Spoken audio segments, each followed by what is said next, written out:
Hi, welcome to my channel.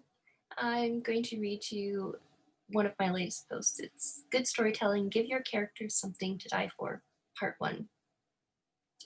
In the following, I say things about all X, for example, all main characters. But of course, statements like that are generalizations. There are wonderful stories that do not fit into the patterns I describe. That said, I think reading about the hero's journey is valuable, even if the stories you are interested in would traditionally have been described as more literary. After all, there are patterns, rhythms, to good storytelling regardless of the story being told. And while I do wholeheartedly agree that there are more ways for a story to express these patterns than are described in the hero's journey, I do believe that the hero's journey is one way to access those patterns.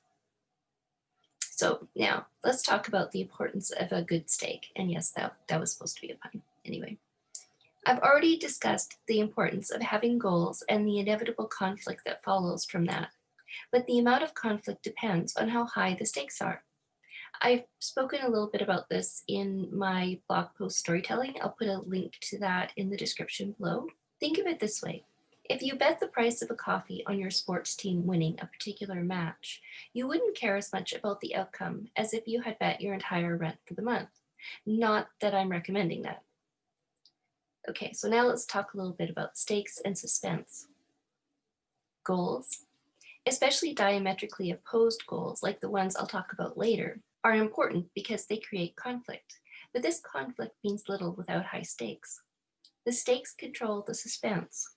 Low stakes, low suspense. High stakes, high suspense. Stakes are the possible consequences of a course of action. What will happen if the protagonist achieves her goal? What will happen if she doesn't? For example, let's say we have a character, Rob. Rob is on a diet. He wants to lose 20 pounds before his brother's wedding. Here are two versions of the story. Version 1. Possibility A. Rob loses the 20 pounds and doesn't have to rent a tuxedo. Possibility B. Rob failed to lose 20 pounds and had to rent a tuxedo. So in this case, the story question would be, will Rob lose 20 pounds and not have to rent a tuxedo, or will he fail and be forced to rent a tuxedo for his brother's wedding? Either way, so what? Why should we care? I don't know about you, but I don't have strong feelings either way about rented tuxedos. So let's increase the stakes. Version 2.